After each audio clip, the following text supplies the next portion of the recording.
My name is Daniel Walker. I'm 63 years old.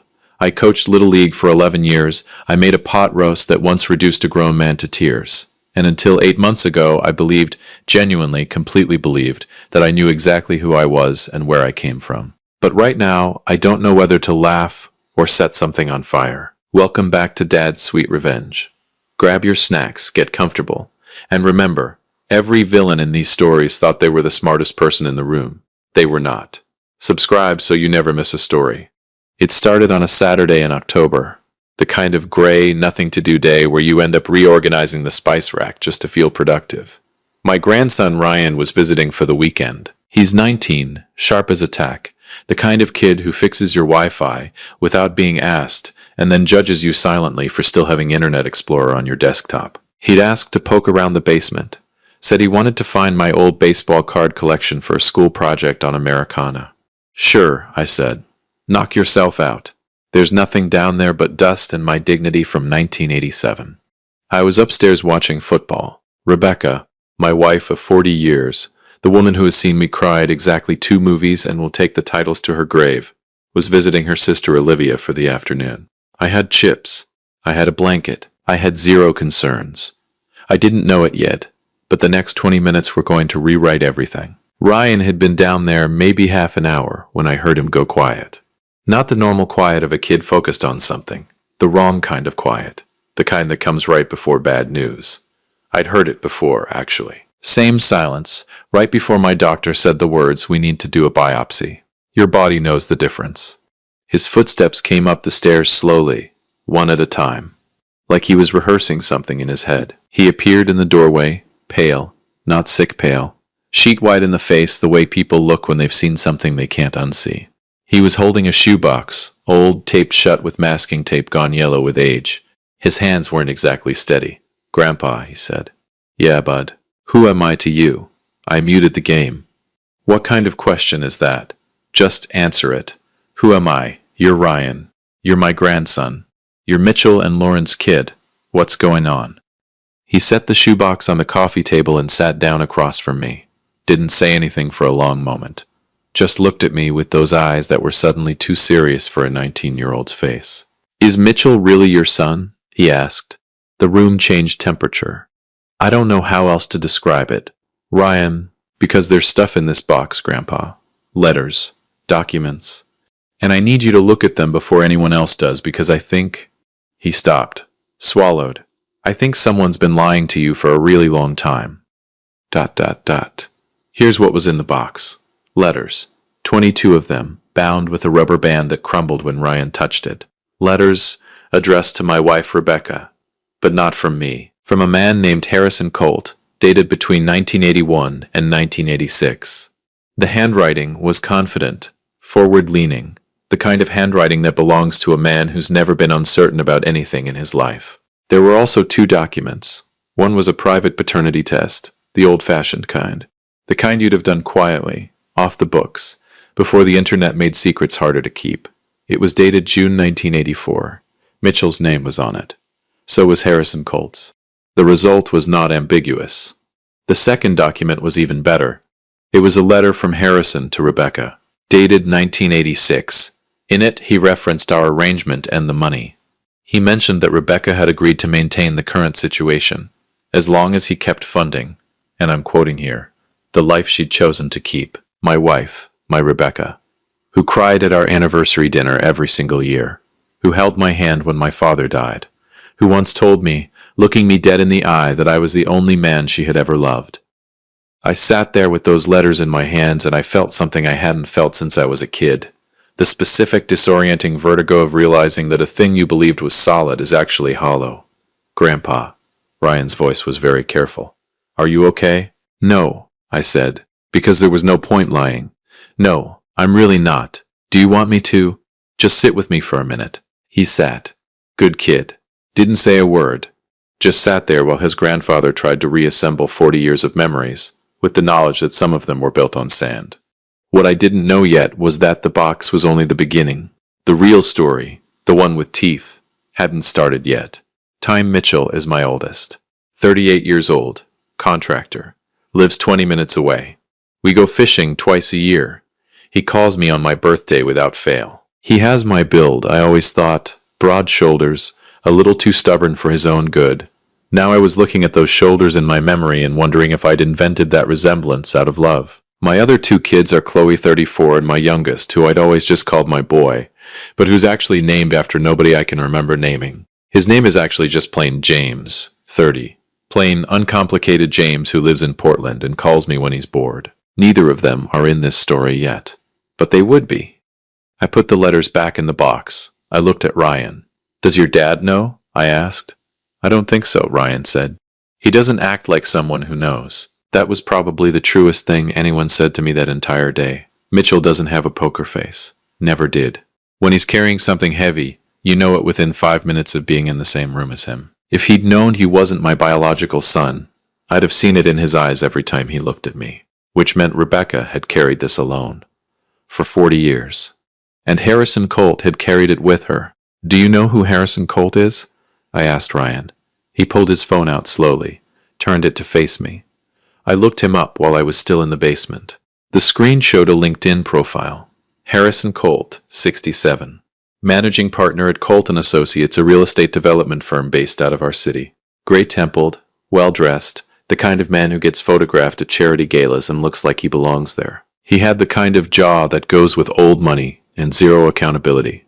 And there it was, in the work history section, barely notable, easy to miss unless you were looking for it. 1979 to 1985. Hargrove & Sons Building Contractors. The same company where Rebecca used to work as an office manager, before she met me, before she gave it up to start a family, which is what she always said with a smile that I now wanted to put in a blender. He still lives here, Ryan said quietly.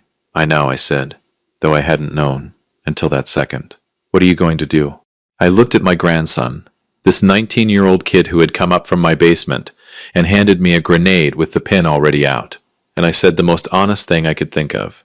I'm going to make some calls, and then I'm going to wait. And 10. Rebecca came home at 6. I had dinner on the stove.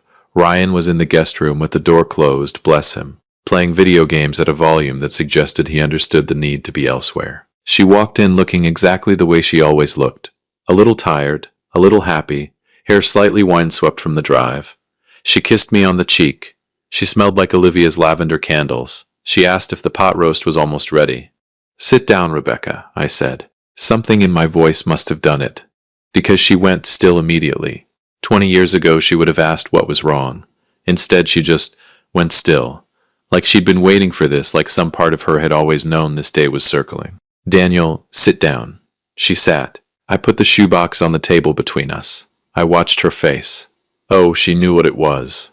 The color drained out of her so fast it was almost cinematic. Her hand came up to her mouth. She didn't say anything for a full 30 seconds.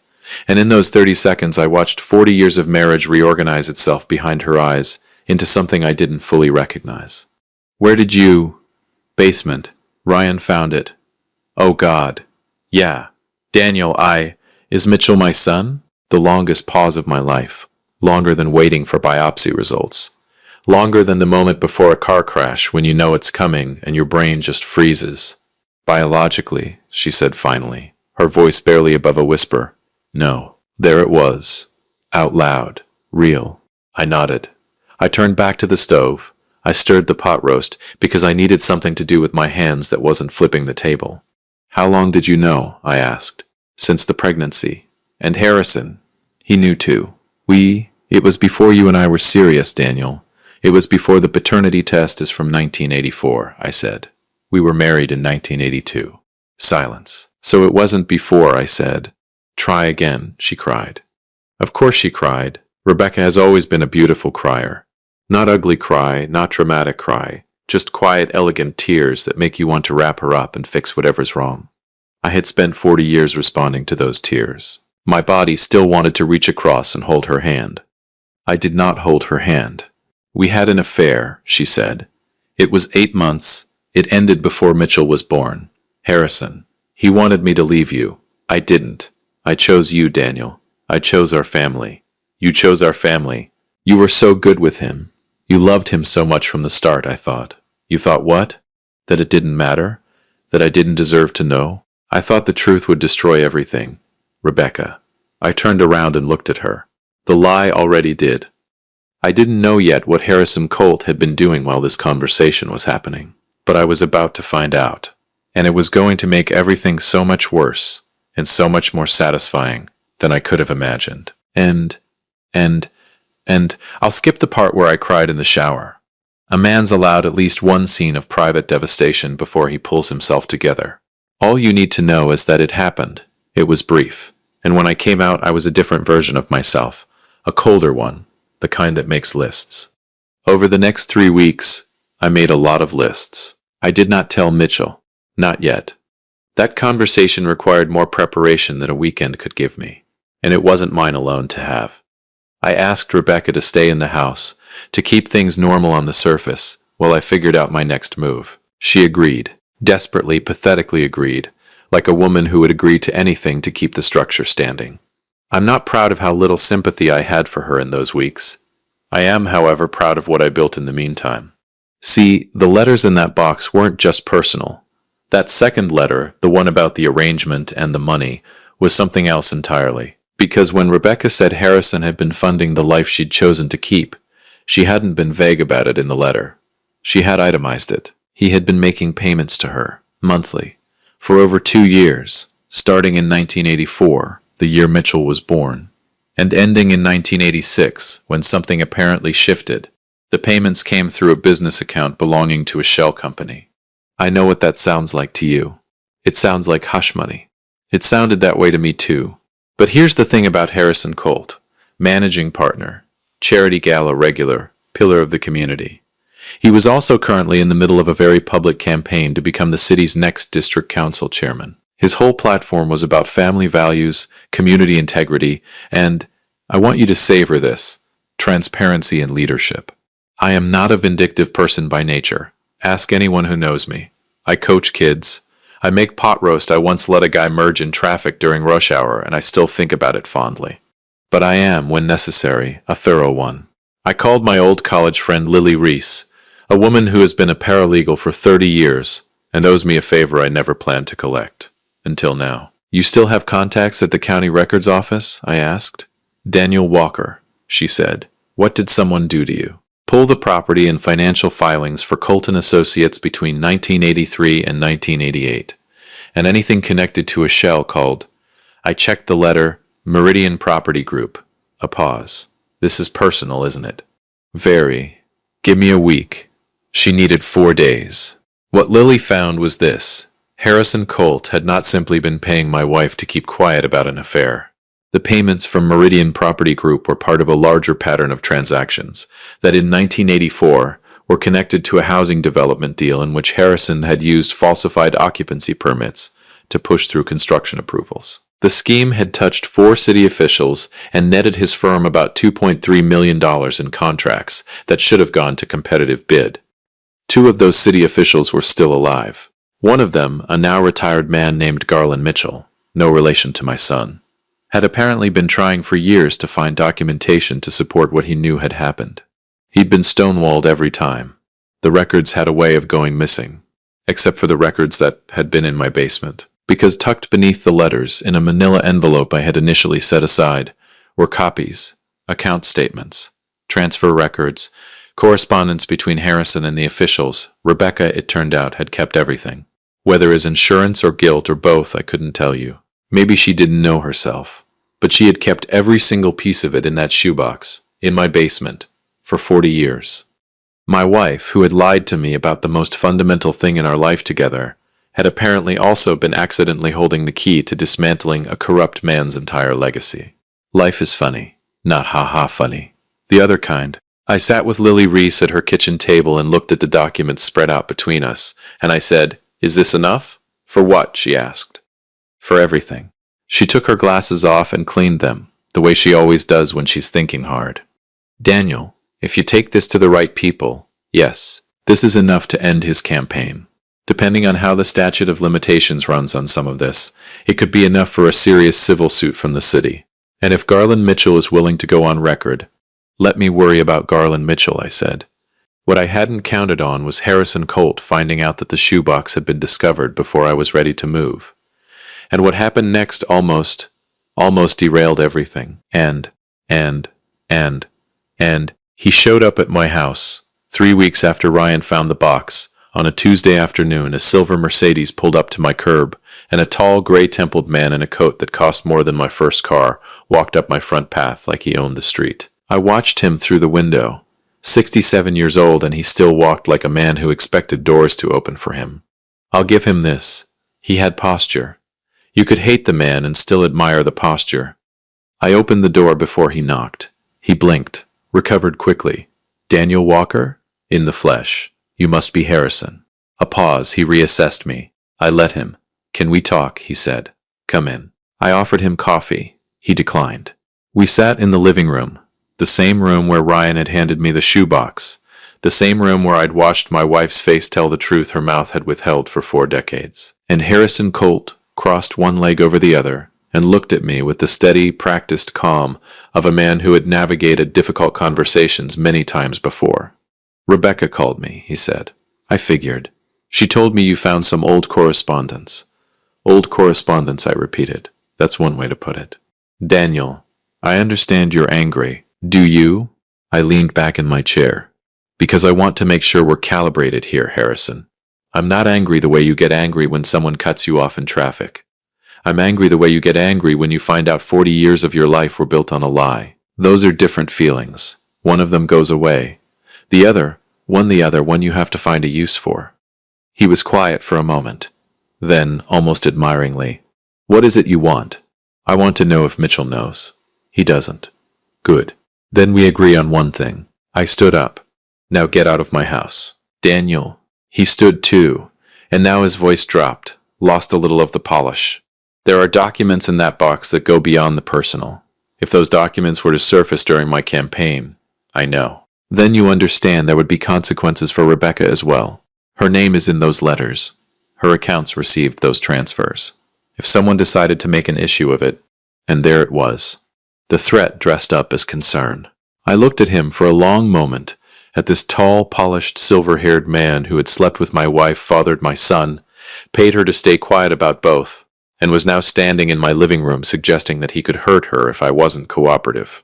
Harrison, I said pleasantly, I want you to hear me very clearly.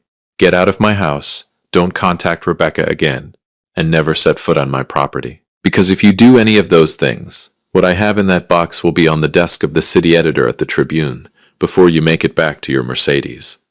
He stared at me. I'll see myself out, he said. You sure will, I said.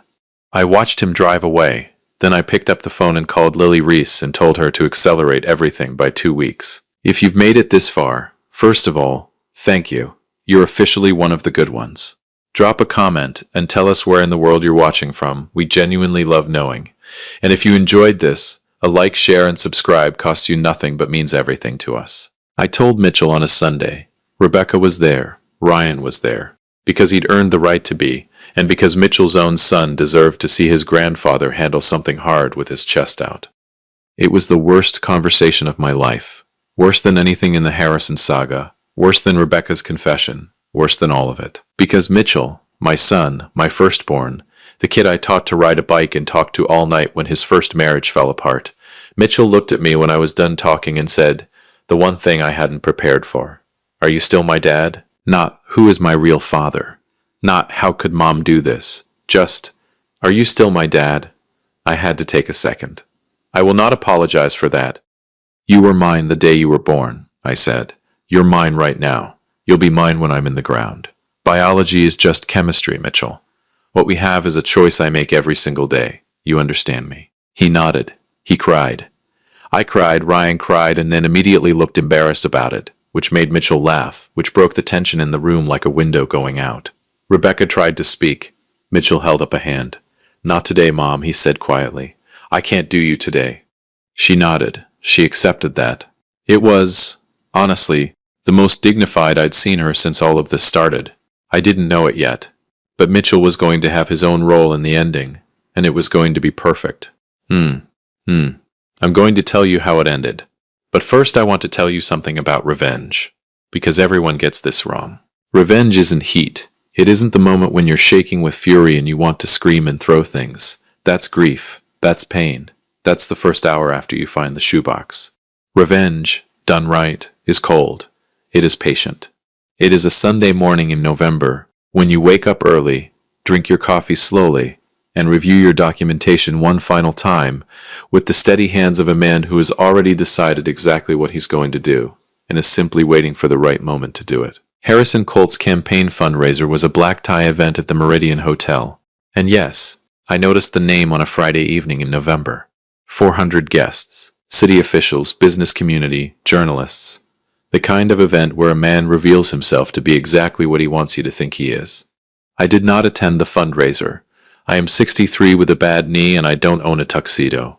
What I did was send a package, delivered by courier at 4 p.m. that Friday, 2 hours before the event, to the city desk of the Tribune, the offices of the County Ethics Board, and the personal email of Garland Mitchell, who had waited 38 years for someone to hand him what I was handing him, and who, when I'd called him 3 weeks prior, had started crying within 4 minutes of me introducing myself. The package contained copies of everything.